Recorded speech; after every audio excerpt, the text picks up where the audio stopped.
What's up, everybody? Welcome to Shanghai. Wow, first time in China's largest city, roughly around 26 million people in one city. It's overwhelming, sounds overwhelming.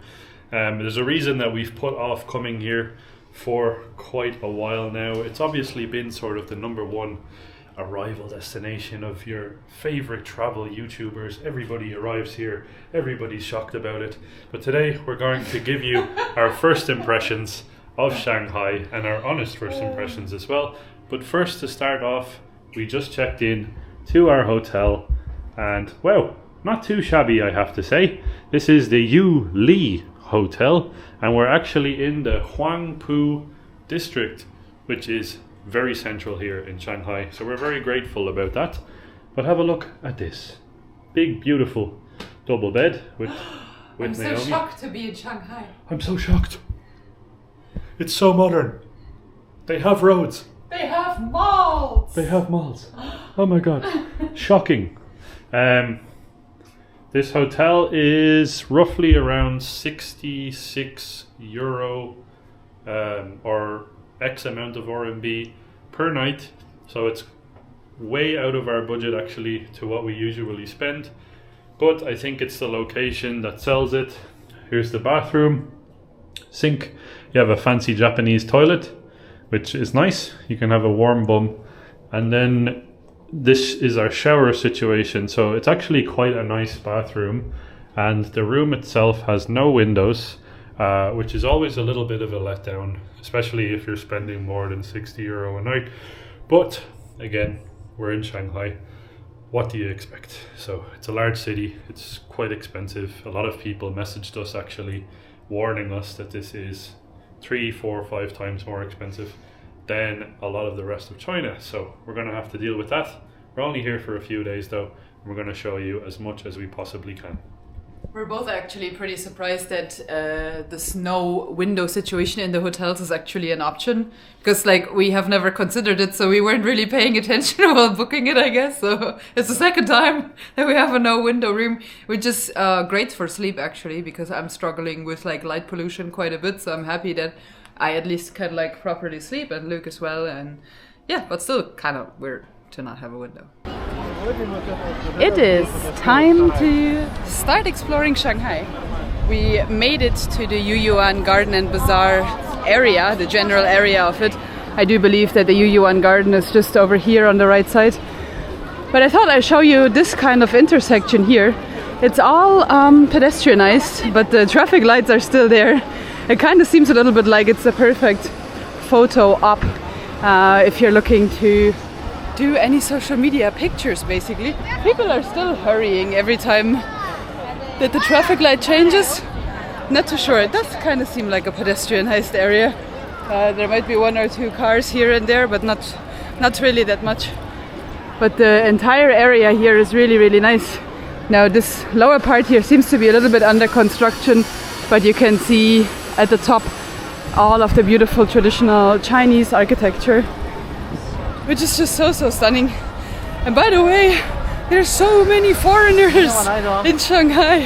We haven't seen this many foreigners in a very, very long time. I kind of feel like nowhere where we went in China so far has had any amount of foreigners, really. Maybe 1 or 2 here and there, but like not this amount. So yeah, it's kind of cool to see. Ni hao. It's kind of cool to see that people are starting to take advantage of the 14-day visa, yeah? That guy just pointed at us and said Ireland. Oh no, thank you. Oh good, thank you. Oh yeah. He pointed at us and said Ireland. Ireland, yeah, it's because I do believe in China we're known as the Irish explorer couple instead of the two med explorers. Wheelies. No, thank you. More nice. Thank you. No, thank you.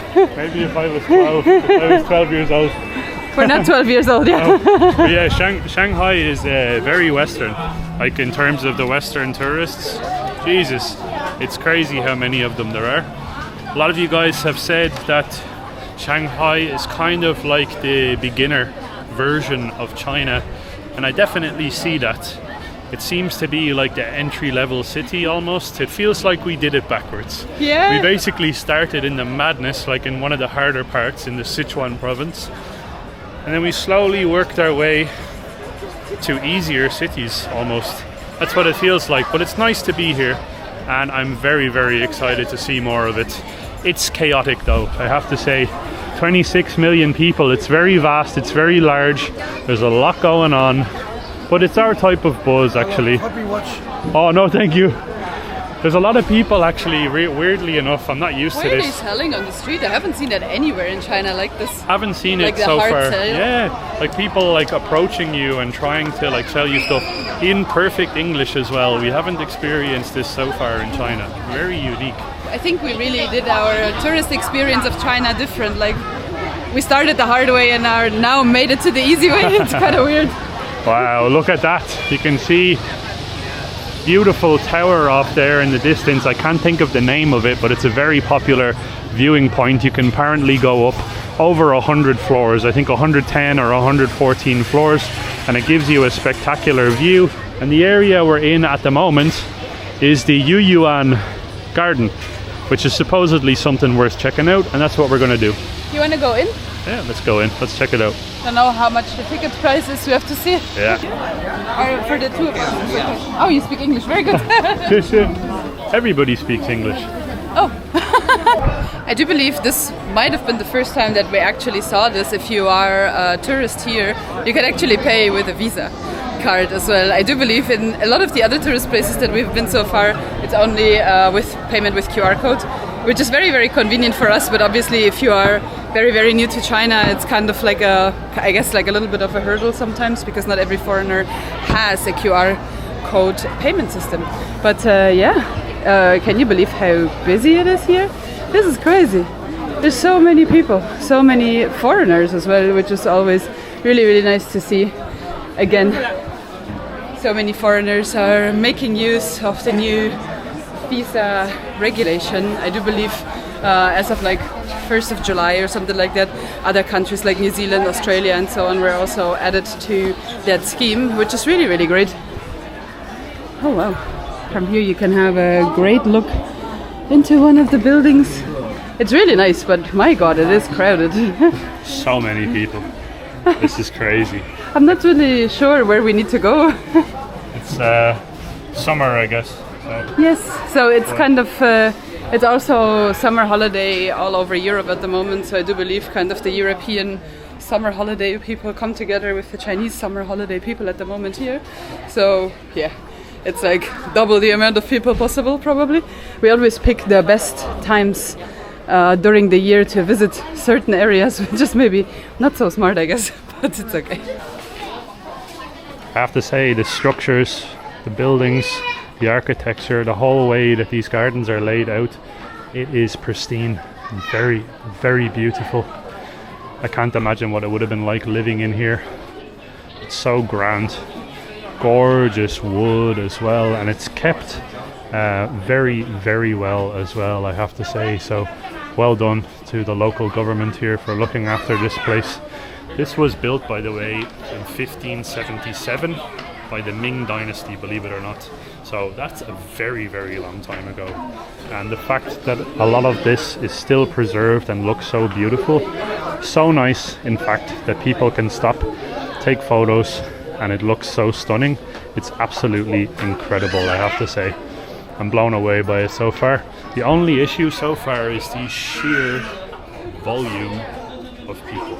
I think if you are going to plan a visit here, I'll tell you right now, avoid this time of the year. Because, well, if it was a bit more quiet, I think that this whole sort of garden area would be 100 times more enjoyable for sure.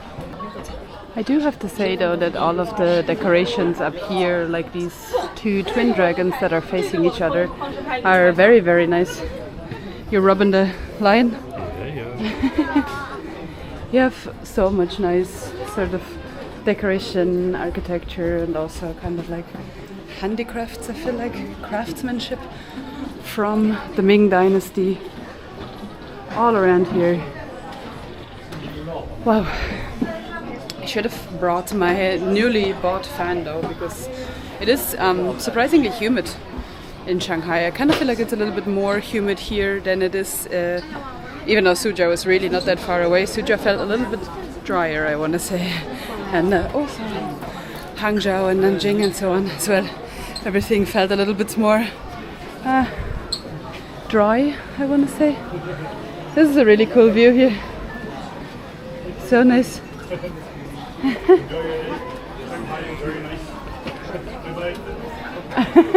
They recognized us. Oh! Hello! Thank you. Bye-bye. I didn't even realize that they had recognized us. I just kept walking. I don't know, I was kind of in buried deep in my thoughts, so I wasn't really paying attention, so sorry.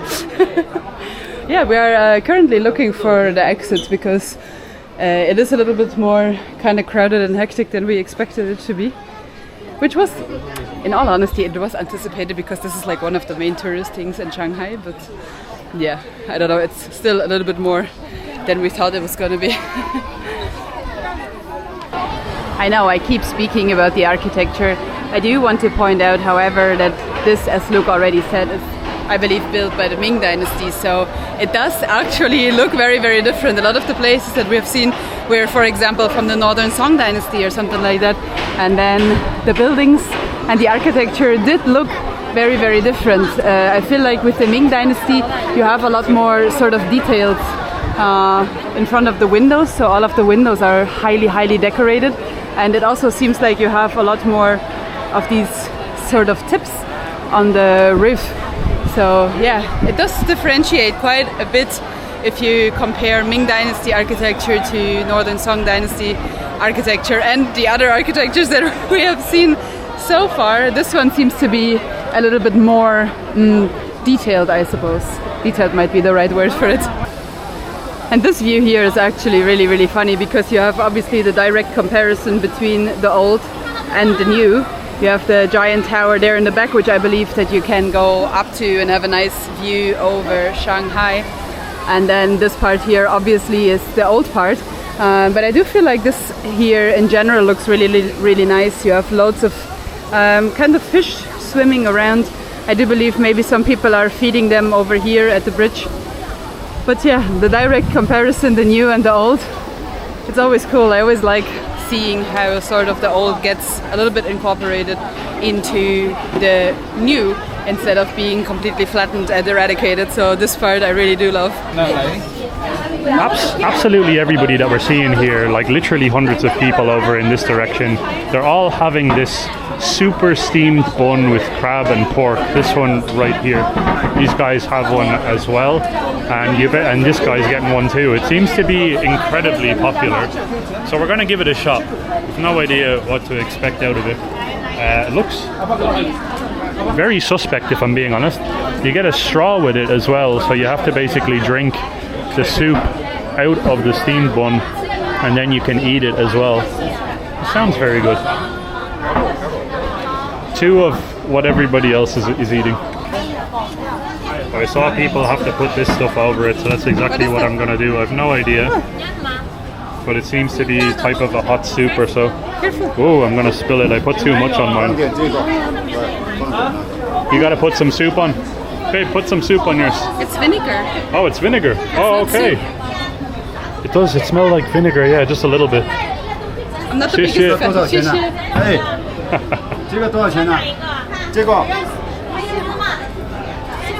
Same. He wants the same as us. Oh, so you do get the dumpling itself, or the steamed bun. It's actually not a dumpling, sorry, it's like a soup bun or something like that, and you do get a straw.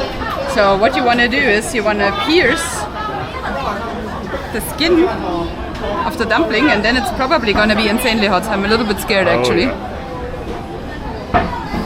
Oh yeah, very, very hot. I think she gave us the crab roe one. Crab roe? Yes, it's very, very fishy, but it's nice. Maybe a little bit much fishy for my taste. Oh, Right. It's extremely hot though, isn't it? I can feel it on my hand just how hot it is. I absolutely drenched mine in vinegar. I don't know, I didn't know what it was. So I just saw everybody putting this stuff on it. So I was like, yeah, go for it. I didn't want to put it at all. Probably not the best idea, but hey, let's give it a shot. Really, really careful, it's very hot. Oh yeah, that is crabby, a little bit fishy, and very, very soupy. It's gonna be an absolute mess. Oh my god. You're dripping vinegar. Too messy. It's like, I don't know what to even make of it, to be honest. But do as the Romans do, that's what we do. And I think if we make our way through it, I want to try and like open it up a little bit so I can show you. This girl is very interested in your one as well. Ni hao. Ni hao. Hello. Are you going to get one as well? On the inside, it's basically just liquid with some crab on the inside too. And lots of vinegar. A little bit of pork as well. But wow, that is, just sum it up, chaotic. It's a little bit chaotic, I have to say. I'm going to put it down and let it rest for a bit. It's a bit on the messy side of life, especially if you add 2 liters of vinegar on top. Yeah. I don't know. It's actually dripping on the floor. I'm going to smell like a fish and chip shop. Oh, that's all right. Just smell like vinegar some for the rest of the day. Some salt and pepper on top. Hello. Hello. Ni hao. Wait, I have tissues if you want. Yeah, please. Wow. I know. Yeah. I don't want to touch the camera because I just smell like fish and chips. But hey, try something roe new. And chips. Yeah. Try something new. And I think it's a little bit of a failure, but once it cools down, I'm going to try some more of it and see if it gets any more tastier or makes any more sense in my mind. Yeah. Right now, I'm not so impressed.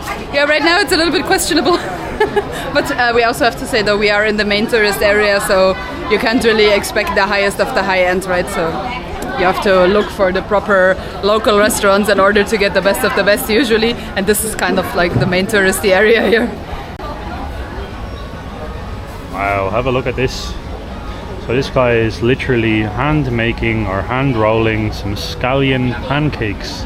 They've got Shanghai scallion pancakes, and it seems to be basically the dough, and then you've got like chives and an egg batter, and it goes onto that dough, and then you basically fry them in a shallow bed of oil here on this, and then this is basically the end product. It smells absolutely divine. It's basically deep fried heaven right here, except it's not deep fried, it's shallow fried, sorry. They also have some Sichuan pepper ground up here on the side, I believe. Maybe they add a little bit of that on top of the pancake. And there's also some sort of filling going into this one. Oh yeah, it looks like he's adding like maybe some shrimp or something like that. Could be shrimp, could be pork, could be anything. But nonetheless, this place where we are right now is very fascinating. It's basically, I guess, a bazaar of some sort, you could call it, like a nice sort of a market. And have a look here as well. This here, I think, is deep fried. So this is the old Shanghai spare rib rice cake. There's a whole lot of stuff going on in there, from dumplings to everything that you can imagine. And these seem to be the spare rib rice cakes here that this guy is dishing out right now. He's just basically going to take the oil off, and then he serves them up here.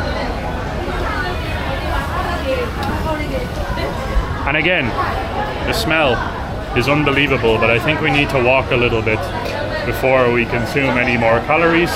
We had those soup type of vinegary disaster dumplings, but they weren't too bad. They were just a little bit on the fishier side of life. And I have to say, the streets here, the old beautiful streets, the way they're kept is gorgeous. It's like something out of a storybook here, I have to say.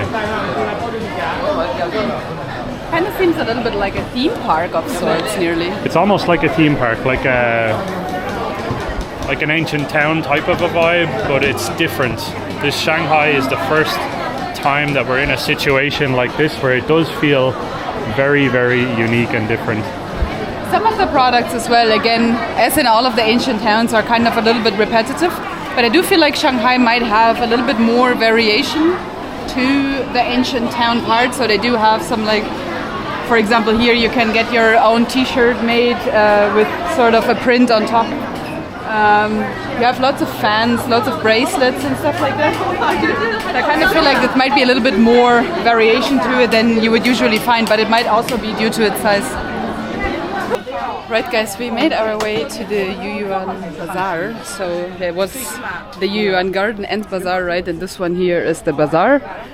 Part of it, I suppose. It's kind of, I don't know, not like very, very obvious where the entrance is. At the beginning I was like, why is it called a bazaar? I thought the ancient town was going to be the bazaar. But no, there's an actual normal looking bazaar from the looks of it. Which I didn't anticipate because we haven't seen like actual bazaars so much in China. Of course we have seen like farmers markets and kind of stuff like that, but not proper bazaars. And but a lot of the things here that you can buy seem to be sort of souvenirs types of things. You have some hats, you have shoes, some household kind of items. And yeah, lots and lots of bracelets. Oh, it even seems to be having 4 floors. Oh, Jesus Christ.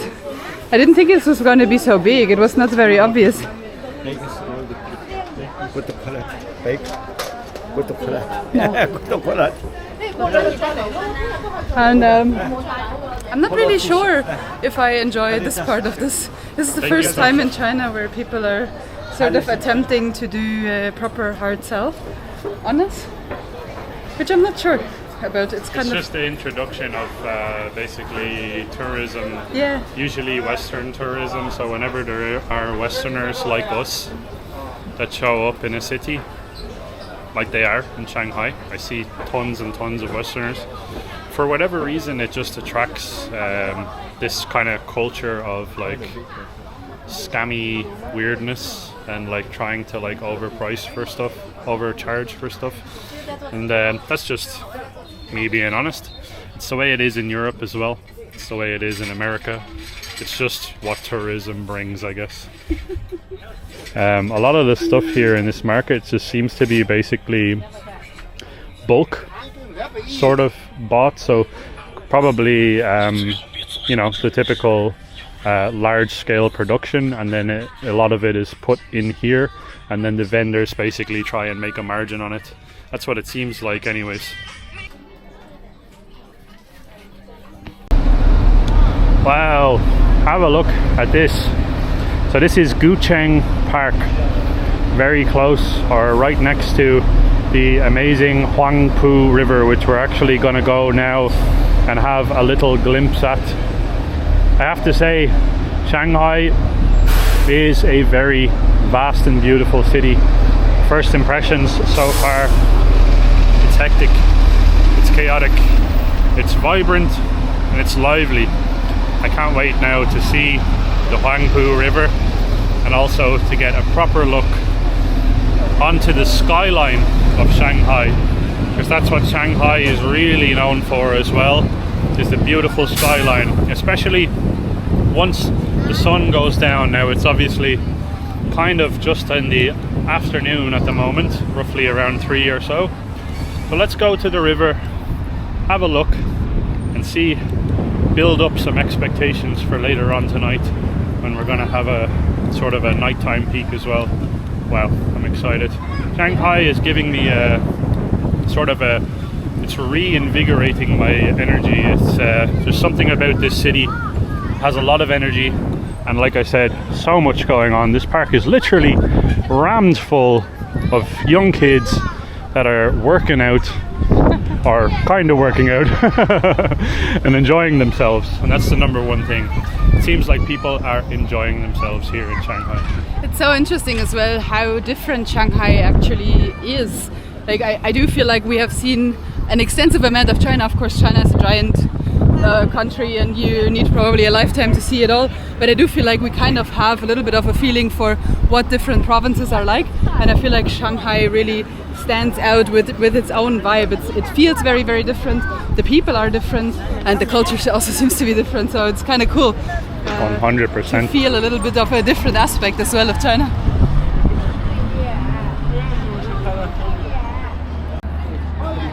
Well, well, well, you guys, we made it to the Huangpu River pier. As you can see, there's loads and loads of people. Now we just met a friend on coincidence that we made in Hangzhou, and she said that this time around actually it's really empty. In the evening time it's like super full of people here, so we're kind of considered lucky, I want to say, for not having an insane amount of people here. And she also said if you walk all the way kind of to the end, it gets less crowded because everybody just kind of comes up here, takes a picture, like Luke does at the moment. I'm being a tourist, okay? Exhibit A. Yeah. And then sort of walks back and kind of moves on with whatever other tourist activities. So the most crowded area at this time of the day is probably here. And then you can sort of walk all the way till the end, and then it gets less and less crowded the further you go, I suppose. But wow! There's so many people on that boat. Oh yeah! Can you see this here? So many people on the back of the boat. I do think that the entire boat came out to this big scenery. Let's wave, see if they wave back. Oh no, nobody's waving back. Nobody's waving. Usually when people are on boats, they really enjoy waving at each other. Not these people. That is crowded. That's a crazy amount of people. There's like 500 people on the back of that boat. I do think that both floors just walked up and came to the back of the boat to be outside and enjoy the scenery, probably. Yeah, just up here is hello! Hello! There's also this guy who's just running up and down. Yeah. He's working out. Nice. Huh? I think he's speaking Chinese. Oh, from Degwa. Degwa. Now he's really slowly running away. Like. Oh, he's running backwards. Oh no, wait, he's gonna go again. What? Is he gonna sprint? No, run. Race you to the end. Let's go. He's doing some lunges now. French Olympics. Oh my god, the French Olympics. Just up here, by the way, is the popular, it's called the Bund. Oh yeah. I've genuinely no idea what it actually is, but it's a popular area with tourists and apparently also gorgeous views. As you can see, I don't think there's a bad place to be here on this river. Yeah. It's very beautiful all the way around. It's so beautiful, and you can also see the beautiful TV tower here, which is probably featured in every single skyline that you will ever see of Shanghai. This TV tower will be part of it. And also this giant building here, which I believe you can go all the way to the up. All the way to the all the way to the up, you know? You can go up all the way to the top. Now, that is a difficult sentence for somebody who's not a native English speaker. And obviously you have to pay money for it, but you can get a really nice view over all of Shanghai. And some of these towers even have some restaurants on the top, so you could kind of go up and enjoy your dinner, but obviously that's going to be a little bit of an expensive experience, I suppose. We need to have a look at what actually you can do and how expensive it is. Maybe we can do something like that as well, depending on how this Shanghai trip kind of evolves. I do think that this yellow and white ship here, it kind of looks like it's just a ferry that's going back and forth, no? Maybe. Looks a little bit like that. Lots and lots of really big boats here. Wow. But these boats here kind of look like, I don't know, they don't look like they're moving around. They kind of seem to be a little bit more stationary, and then sort of the boats that are on the second row, those might be the boats that are moving back and forth. Not sure though. Oh, sorry. I think we might be part of a family picture here. Should I photobomb it and just put myself beside them and act as if I'm part of the Chinese family? We've done that in probably like 1,000 photos now. Yeah. On stage. I don't know, it's kind of like a really nice experience to be doing that, because that's a lot of times how you make people laugh. But also, of course, you disturb them a little bit, but it's okay. You can always take another picture with your family. Wow, wee wah. Oh, this tower is entirely golden. Yeah. I didn't realize that. And the one here in the back as well is really nice. This one, all metal sort of on the outside with an interesting structure on the top. Shanghai is gorgeous, I have to say. Like, yeah. It's like I said, it's making me very sort of happy on the inside. And it's also making me very excited for the sun to go away.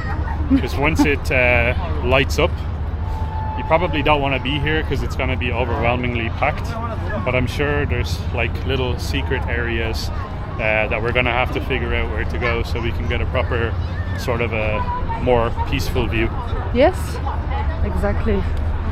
But this is also the perfect spot to just kind of go for a stroll and enjoy your afternoon. I suppose it's really nice out here and you have the most stunning views all over the skyline. I'm so happy to be here. Now, if I told you that this was a parliament building somewhere in Europe, you would probably believe me. And have a look at this clock tower as well. Very interesting. I think there is quite a bit of colonial history here from the Americans, the French, probably a couple other countries as well. I'm not too up to scratch on my Shanghai history, to be honest, but we're going to be learning a lot more over the next few days. And I think first impressions so far of Shanghai, very positive. Positively impressed, I have to say. The views here on this side of the modern skyscrapers and these beautiful, gorgeous buildings as well, contrasting over here with this big grey mega sort of monolith building. It's very beautiful and I like the contrast very much of the old and the new. But yeah, first impressions of Shanghai. This place is a vibrant city indeed. There's a lot to see and there's a lot to do, and that's what we're going to do over the next couple of videos. So stay tuned for that. There's so much hustle and bustle going on here in the city. It's very, very lively, and I do enjoy kind of the first vibe, the first impressions that we got are very, very enjoyable, very positive. And as I said, again, very different to the rest of China, but I feel like that's kind of the case with every single province, with every single city that you visit. It's always a little bit different, but I feel like Shanghai really stands out there with everything being different, basically. Yeah, very exactly. Cool though. It does certainly feel, or it gives the vibe of the aspect anyways, of being the sort of easy entry point for any Westerners that want to visit China. So if you are a Westerner and you want to sort of almost like add a little bit of Vaseline onto your trip and slide in a little bit easier into China, Shanghai is your first choice, I think. A lot of the cities that we've experienced, there's a lot of sort of small nitty-gritty things you do have to figure out along the way. You might have to be in China for a little bit longer before you figure that out. But Shanghai so far, smooth sailing. Very, very little obstacles from a foreigner's perspective, which might actually be similar also in Beijing. We're not too sure, we haven't been there, but Beijing is another one of those Chinese cities where a lot of Western foreigners are, right? So I do assume that Beijing might be similar, that it's like very, very foreigner friendly and very sort of easy sailing. Very little obstacles, very little things that are sort of making your day difficult, I want to say, not ruining your day, but making it a little bit difficult. And yeah, I really do like Shanghai so far. So from the Huangpu River here in Shanghai, we're gonna say bye-bye for now. Stay tuned, plenty more videos coming your way from Shanghai. For now, my name is Luke. My name is Naomi. We are the two Mad Explorers. And this is your reminder to keep exploring. See you guys in the next Shanghai adventure. 谢谢 for watching. 谢谢. Bye-bye. Bye-bye.